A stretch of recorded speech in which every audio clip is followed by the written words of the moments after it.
Assalamu alaikum. You're watching Views and News, and I'm Faisal Rehman live from our Islamabad studios. Today we'll be talking about the Kashmir Day, the Black Day. Today is the 13th of July, and if we go back in history, just talk about the 13th of July 1931, when 22 Muslims were martyred by the Dogra Raja forces, the forces of the princely state. And they were, in fact, at that particular moment, it was the afternoon, and they were giving azan there. And that was completed by 22 people who were killed by the forces there. Just imagine, just look at the magnitude. And ever since then, once they were buried there, this particular day is observed as a Black Day. It is observed as a Black Day all over the world. It used to be observed as a Black Day in India also from 1947 till 2019, till the time the Article 370 and 35A were abrogated. So you can well imagine what sort of an importance this particular day has. Now, about the significance, about the importance, about the realization, and overall, you know, when you look at the kind of effect this particular day had, we'll be talking about that in our today's program. Before we start off and I introduce you to our panelists, let's watch this report. India, through its policies inundated with state terrorism, remained inflicting the defenseless Kashmiris of Indian-occupied Kashmir with direct violence.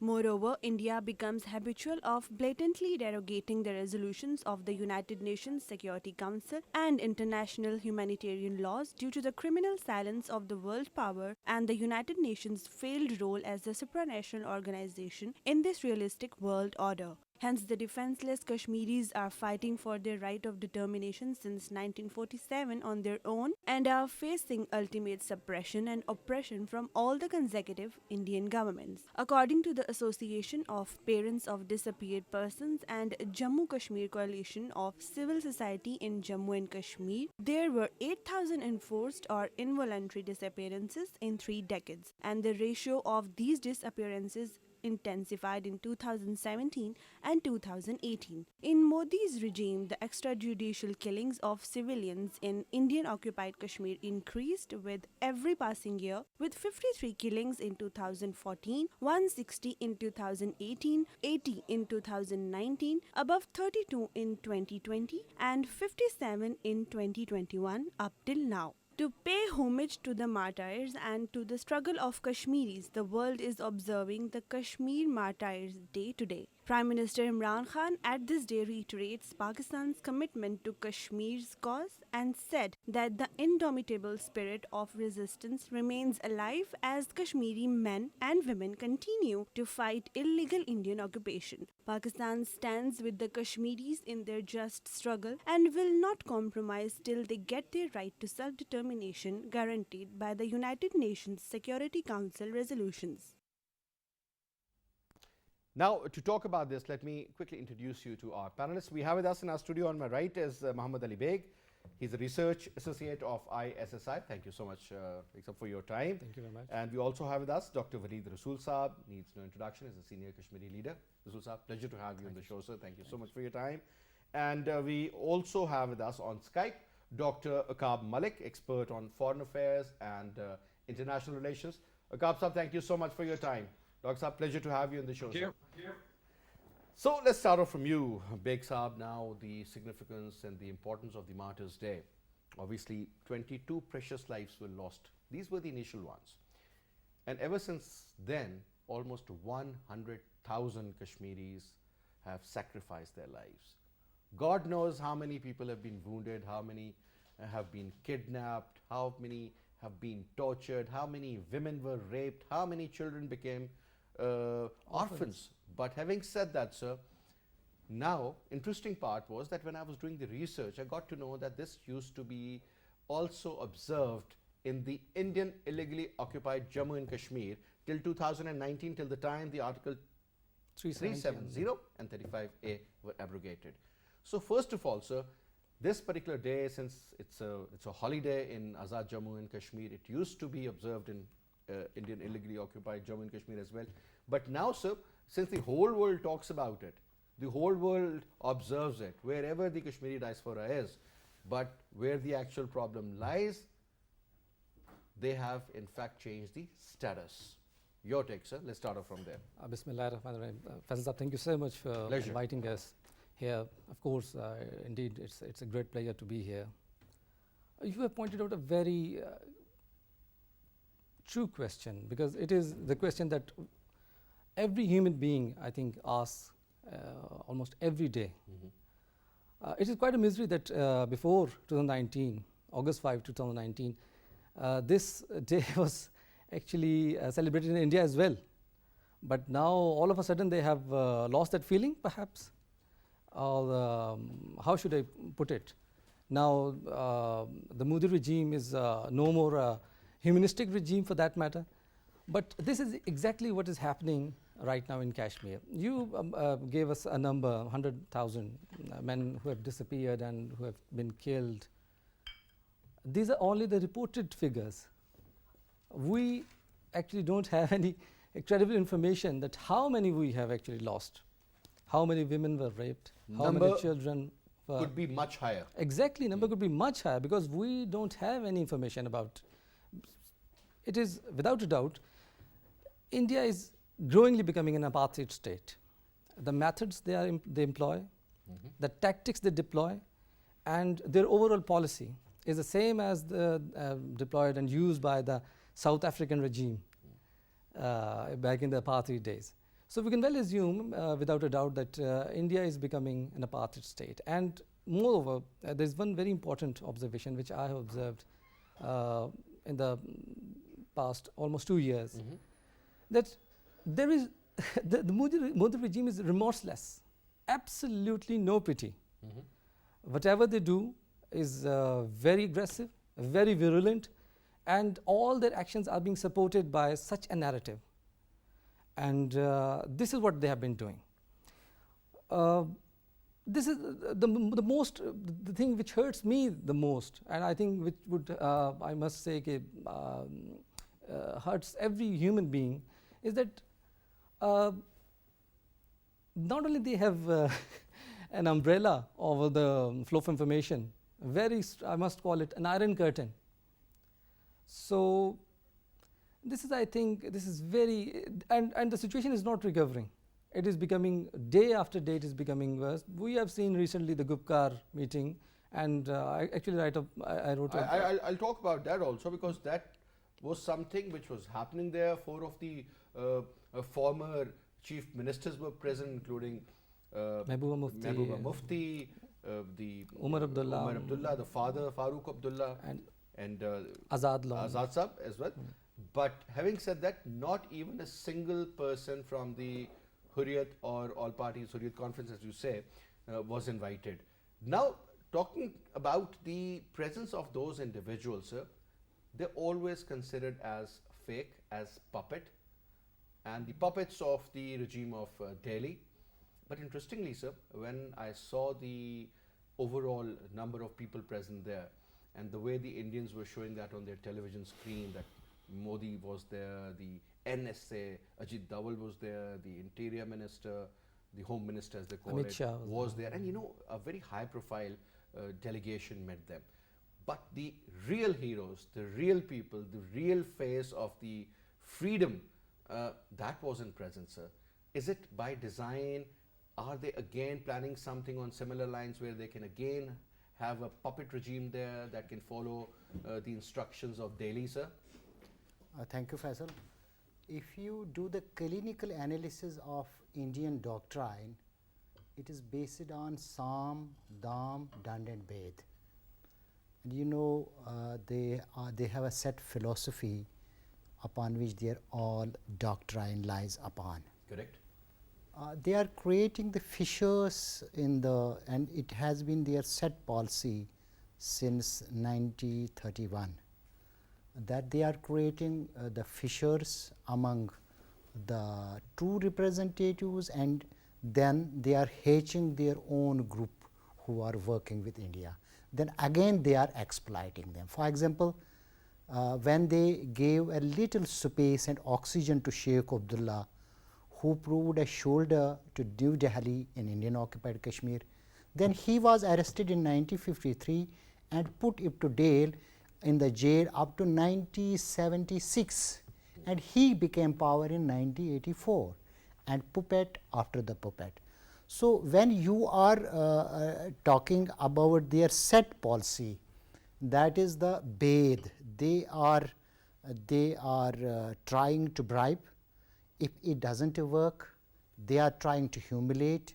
If it doesn't work, then they are absolutely killing the people from the right and left of Stage the one, particular stage leader. two, and Yeah, then stage three. They it have a is formula. systematic, structured, and it works. Now, what is the important thing? Important thing is, since they control the geography, they have overwhelming forces, the density of forces are very high. So, you can't breathe even in your own home.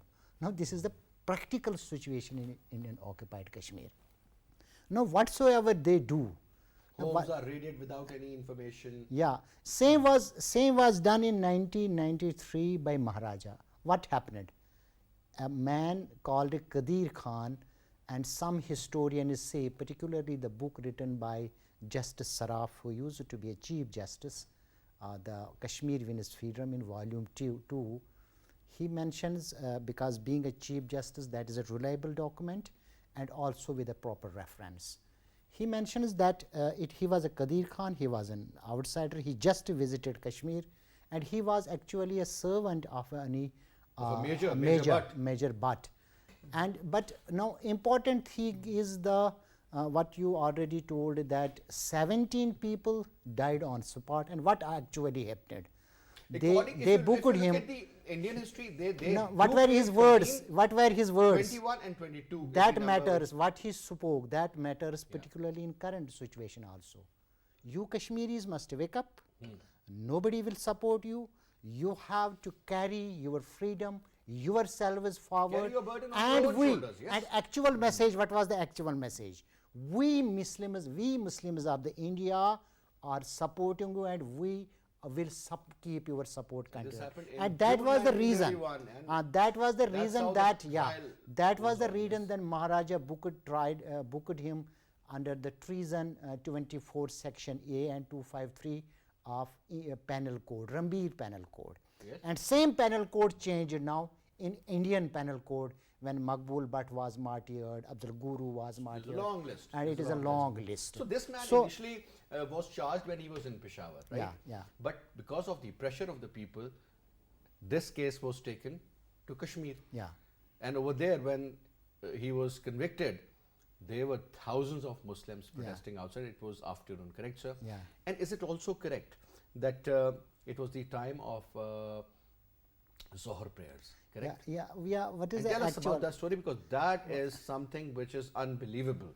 It was a sub-judge. Firstly, he kept under trial a sub-judge known as the Cole in the Srinagar subject. But people came, they wanted that we must watch this trial because he is our hero.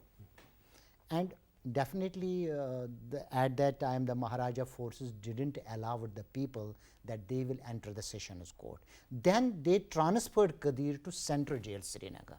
Correct. Actually, this is the time which was gained. When they transferred, and government announced that his trial will be carried in camera, it was not acceptable by people. Still, people rushed to the Central Jail in thousands. I've heard there were only 4 hearings in 4 different days, and but then he was actually convicted, what correct? happened, it is quoted and referred by Vicky Field.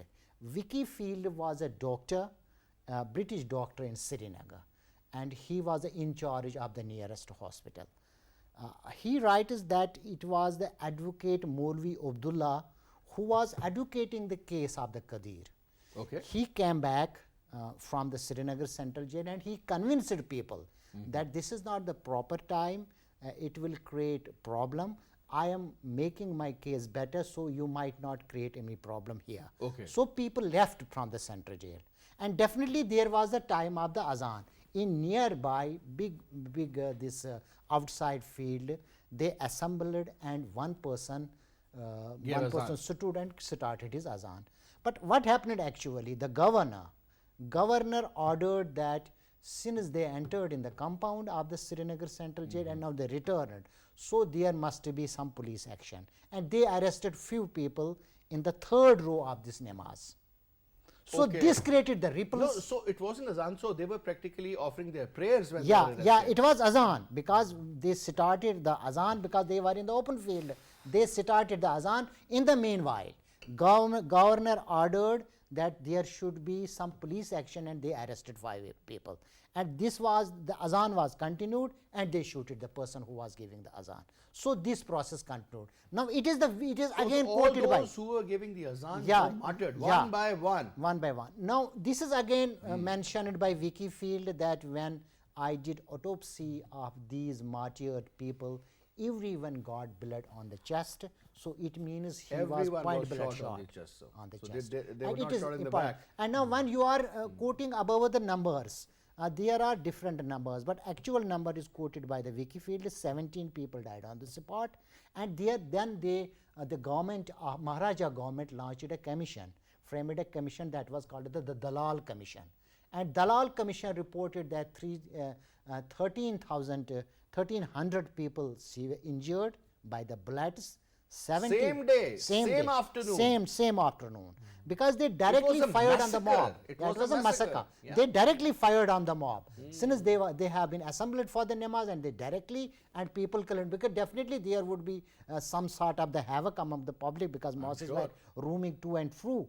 And sitam bait was Imagine created and 30, people were killed. 100 people So after that, this Wikifield mentions that total 17 people died on the spot and 50 people died during when they were brought They were back to treated. the hospital. Yeah, So total number comes to 22. 22. Yeah, But 22 or 2.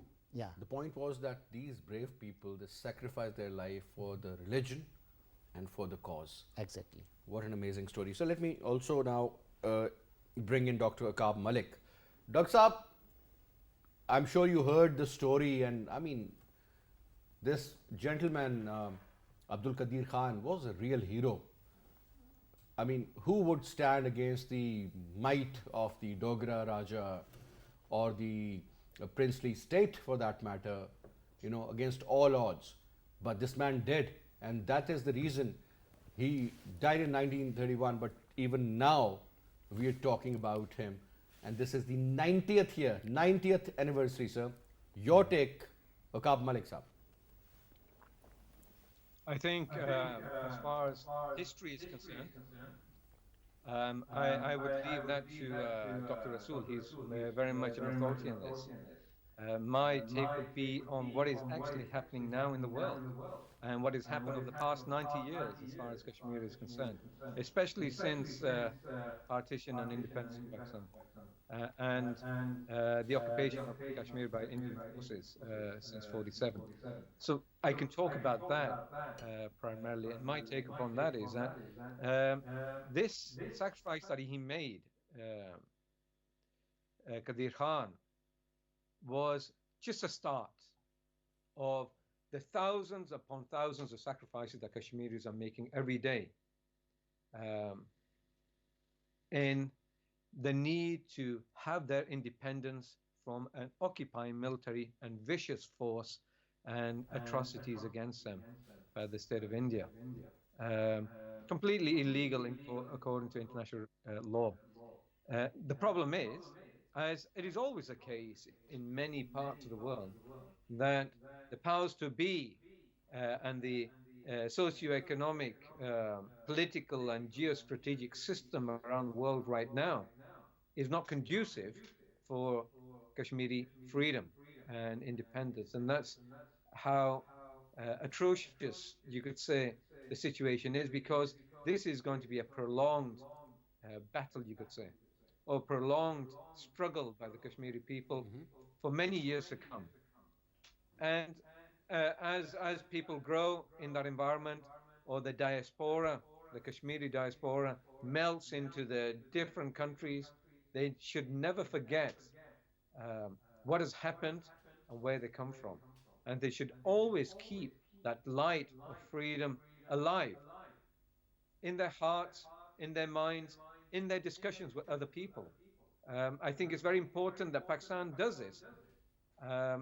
and celebrates Kashmiri independence and freedom around the world, because we are celebrating the freedom of our neighbors and the people who are with us, and the freedom of ourselves also.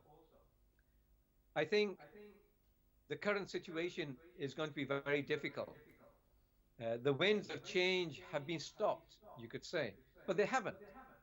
It's a struggle, and a struggle requires sacrifice and patience.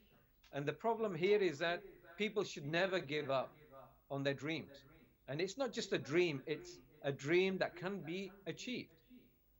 But as the world changes, situations change. Dynamics of the world previously in the Cold War, India was against the West, or they were part of the non-aligned countries. But the West feared India primarily because its associations with the Soviet Union were quite close. Now it's the opposite. The association of India with the West has grown stronger over the last decade or two, primarily because the West fears the rise of China. But the dynamics will change eventually as India realizes the world is changing also. Asia, the future Asia century, everybody recognizes that this is the case. And they will have to compromise, and they will have to recognize the independence of these people and the freedom of these people. Because Indian democracy, shouted out from the rooftops in India, no longer exists if they occupy and they terrorize the Kashmiri people. And if they want to be a democratic state, they have lost the battle already, unless they change from within. I believe that's going to happen, but it's going to take time, and everybody has to be steadfast in this. Now, Muhammad Ali Baig, Dr. Saab talked about patience. So this is the 90th year. How much more patience? You talk about the tactics should change because times have changed. Indian alignment has changed. Now they are very pro-West, and West is the center from where we see all sorts of narratives. Now the most unfortunate part is, which I want to really highlight here, is that Arslan Saeed has sacrificed a lot. One of the main faces of the female political leadership out there. But sir, the point is that when the Western world looks at her and she's sitting in a classroom kind of a Establishment. Yeah, and everybody's wearing a burqa, and more or less than they would resemble, or they would give the impression of the Black Widows of Chechnya, to be very honest. And that immediately makes you think as if they are the suicidal bombers or what. The point is that this narrative of such a visual would always create a negative impact. And it's a reality, sir, because we are living in 2021, and after 9/11, this war on terror has created an impact. The word weapons of mass destruction, the moment you talk about that, the only country which pops up in your mind is Iraq, which never had the weapons of mass destruction. That's the reality on the other hand. Over here, you talk about the freedom fighters, who are genuine freedom fighters who do not have any weapons or anything, they're just raising their voice. But they have been maligned and they've been associated with the terrorist, hardcore terrorist. Don't you think the approach needs to change? Yes, the affection for Kashmir, the love for Kashmir is there. Their protest has a lot of value. We do understand the kind of feelings they have for that. But sir, that visual creates a negative impact, and it's a reality. Your take, sir. You're absolutely right, Faisal Saab. Before I answer your question, you have mentioned about the alignment, the growing Indian alignment. In 1991, Indian Prime Minister Narasimha Rao, he envisaged a policy called Look East policy, because they have always been, historically, since ancient times, since the times of Ashoka the Great, they have been invaded from the north and from the west. In other words, it's a reality. It's a reality. It's a fact. Nobody can change that. And this has impacted their strategic culture a lot in the perceptions, because foreign policy has always been influenced by your perceptions, by your history, and what the nation has endured over the course of history. It impacts a lot. This was the lesson that Narasimha Rao learned, and he envisaged the policy Look East. And yes, they started looking east. because they put a blind eye to the West. Modi did a great job, and he turned that look East policy to act East policy. And they are now acting East. They are investing in, they are coordinating with Starting ASEAN from countries. Burma all the, from Exactly. Bangladesh all the way down there. And recently they have provided BrahMos cruise missiles to Vietnam. And we all remember that Vietnam and China, they fought a war, brief war, back in 1969, March 1969. So India is actually, what you were talking about alignment, so India is actually fueling all those elements which are anti-China. Trying to encircle China Exactly. from the eastern side. Exactly. Look at the quadrilateral security dialogue, Quad, the Malabar naval exercise. They are actively participating in it. They intend to stir things up, in other words. And it has greatly changed their overall orientation. The Nehruvian morality has transformed into Modi's mentality. This is So RSS. Exactly, because Modi was once RSS. He was wearing. He still is. No, I think he's gone beyond that. He has gone beyond that. He's growing his beard now. Exactly, he is growing his beard. Following the instructions of the Gowalka. Chief Minister of UP. UP, exactly. So what else I can you do? mentioned it in one paper, a Moditva.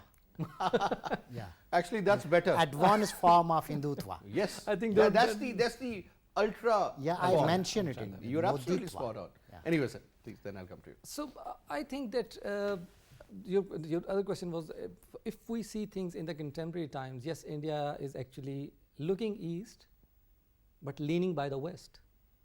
And all of a sudden, some sorts of orientation has been transformed from the east towards west. Correct, Now sir. look at the defense acquisition that they have made if I say in the past 10 years for now. They have acquired C-17, which is a strategic airlifter. They have used it in Afghanistan quite recently. They have acquired Rafale from France. Previously, they acquired Mirage 2000 from France as well, but now they are looking towards more towards America. So they have Apaches. They have the Chinooks from United States of America. You name it and they have it. They have it. So there is no question, and I think I am fully convinced that there is no doubt about India's orientation towards the West. So yes, the geopolitical, as Dr. Aqab has put it quite rightly, he is my teacher as well.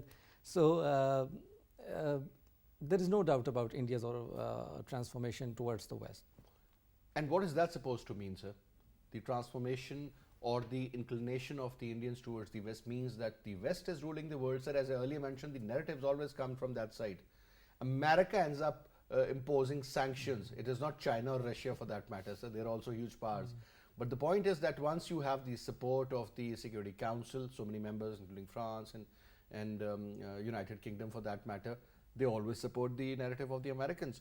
And now, once the president, whosoever is in power in the United States of America, they always say that we have two adversaries. One is Russia, second is China, or first is China, second is Russia. Either way, sir, so it's a different ball game altogether. Do you think this kind of a Cold War in 2020, 2021 would eventually end up sort of, really maligning the real cause and translating that actual freedom movement into a terrorist kind of a movement? Because this is how the West looks at it, sir. They always end up saying that, well, the terrorists from Pakistan perhaps entered the Indian or Kashmir. They don't even use the word Indian Kashmir. or they would say that the Pakistani trained elements conducted this and ended up killing our soldiers. The point is that most of the times it is the inside job of the Indians, sir. Exactly. But that narrative which the Indians want to sell is being sold. 2611 for that matter. They have made documentaries on Nat Geo, movies, so and so forth. So your take? There are two experts from my left and Dr. Malik.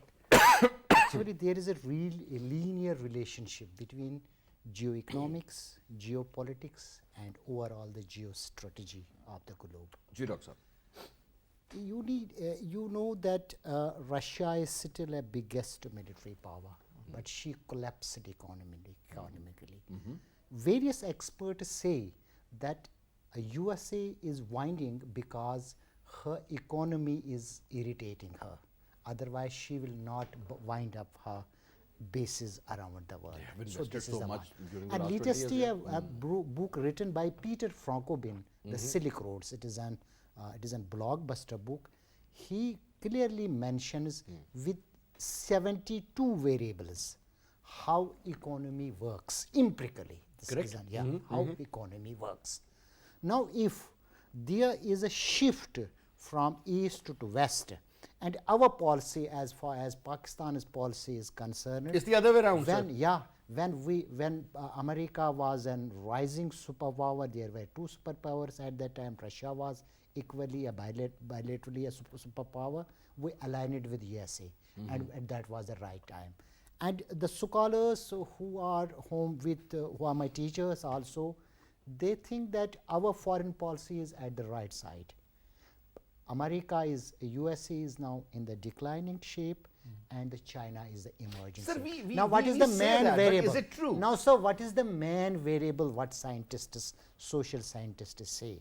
They quote that the total export of the world alone, China is exporting 62% of the total Number export. one, and she is consuming 72% of the raw material. This is her Because might. that input and output, that they're linked, now yeah. why it makes some Western powers very much irritating? It is why they call it G7 countries, and they say we have to collectively launch some offensive, particularly the Economic offensive, $40 economic trillion. offensive, economic offensive against China. So we are at the right course of the history. Definitely, when you are studying some geostrategic strategy at the geostrategic level, there might be some pitfalls and fault lines and the gray areas that are always debatable. But I think we are on the right side of the history. Now, as far as you are talking about narratives, since Sir Malik and Baig Saab, they are an expert. You know, the India is herself plays a victim card. Always. Always, actually, When I am the victim, she says internationally I am threatened by freedom Sir, fighters, as they say in militants, Hindi, "Bagal mein churi, muh mein ram ram." So Exactly. we What have a to perfect understand. saying. Yes, sir, we have to understand what it is not first time. When they captured the Hyderabad, do you know what they told? That we are doing the police action, and they moved 2 division forces. Same as the Goa. And same is the Goa, Goa. same is the Pondicherry, same is the Sikkim, same is the Bangladesh even. Exactly. All the So we have to- states perhaps on the eastern side of the chicken neck. Let's put it this way. We have to Nagaland, we have to- Manipur. You start off, right? We have to correctly understand the dynamics of Indian policy, how she behaves. Then we will formate our policy upon that. You might be knowing when there was the Balakot case, what their India media was promoting, that our airplanes are the coffins. Don't go to their side. When you mention they have the modern weaponry, they have the Apache. What they are saying is not the same story. French what they planes have. using We the must be Israeli very top-of-the-line careful. missiles. Yeah. Yet what happened, and we all know. How sharp they are, and how they are making the They're narratives, shrewd in their and cunning. how They're cunning. shrewd and cunning they are. We all must understand it.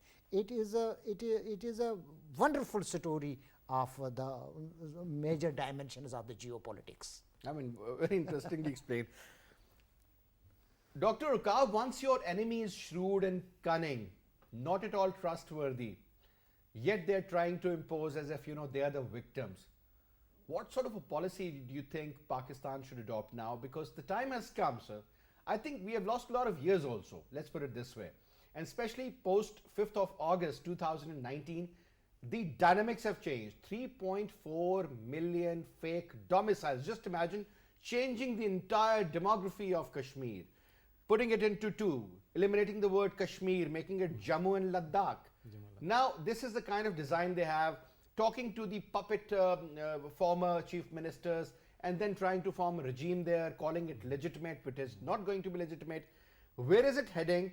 What do we need to do to counter that kind of a mindset? Dr. Aqab Malik.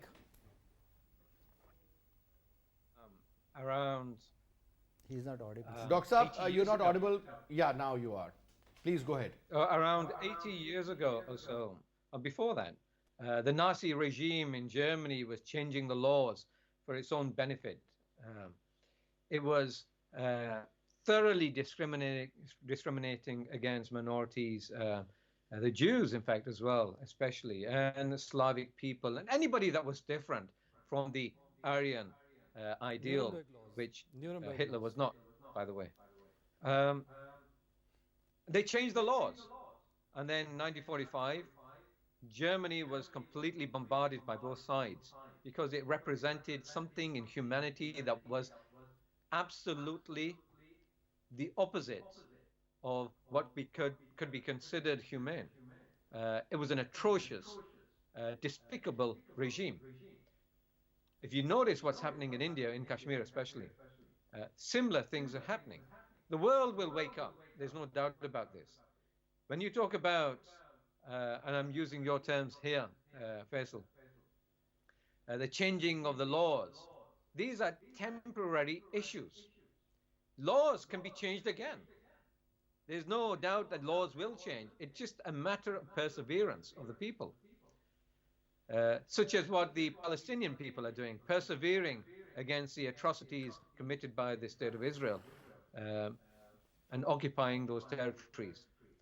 There's not much difference. In fact, this is the case around the world after the colonization period ended, when the West left large parts of Asia and Africa and Latin America, but left it in disunity to continue the conflict within, so that those people in those regions would not rise up and proliferate and challenge the authority of the West for at least 100 years. And that 100 years is coming now, and people are waking up. I think the whole global reality is changing. We're just in the middle of it right now. I'd just like you to appreciate that these small laws don't mean anything in the long run. They don't change the realities on the ground. They just change the superficial aspect of the regime in India. Nothing else.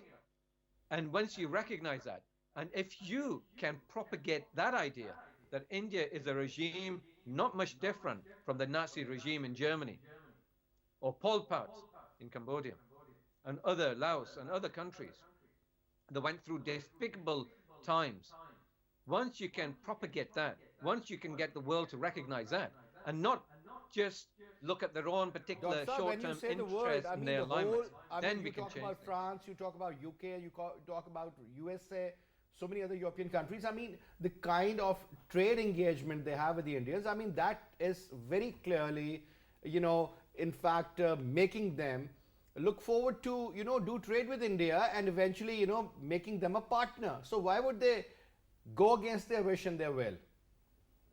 But they're not going to, are they, if you think about it, because it's all about economics at this moment in time. Remember Chamberlain in 1939, before Poland was invaded, he was looking for appeasement and trade with Germany. There are countries that will stand their ground. We have to search for those countries and partner with them. But the problem is, the geostrategic reality is that the West fears the rise of China. And in this respect, China must also show leadership in the world to show that it's actually more benevolent than it is being made out to be, as a totalitarian or authoritarian regime that will affect the world in a very negative way as far as West is concerned. It should show liberalization within its own country also, to recognize, allow other countries to recognize that it is part of the global community and it wants justice for the global community, because it's also suffered for 150 years of humiliation. It has that history, and it can also be party to that. It can be party to change, but it also needs to change. This is where, unfortunately, we're on a track, a journey to the future. And there's no perfection in this journey right now. It's full of hurdles. It's just a dream that we carry on, that we can find a way towards the future to live better. All right. And in this respect, we've got to keep the struggle going. There's no choice in that. The rest is superficial. The struggle will succeed. It's just a matter of time. Yeah, the struggle must go on. And that's the way, because you're looking forward for independence, you're looking forward for plebiscite, you're looking forward that you should be able to breathe in an environment which is not totally controlled by the Indians. You do not want to live in a cage. And unfortunately, the Indian illegally occupied Jammu and Kashmir is an open cage for almost 9.5 million Kashmiris. But that's the unfortunate part, but that's the reality also. But one day, I think the kind of sacrifices the Kashmiris have given and the kind of mindset they have and the kind of will and wish they possess, I think they'll be succeeding very soon. Anyway, Dr. Malik, thank you so much for your presence. It was a pleasure to have you. Baig Saab and Dr. Waleed Rasool, great to have you as well. So thank you so much for your participation. And that's all we have for this. I'll see you tomorrow, inshallah. Till then, you take good care. Khuda Hafiz.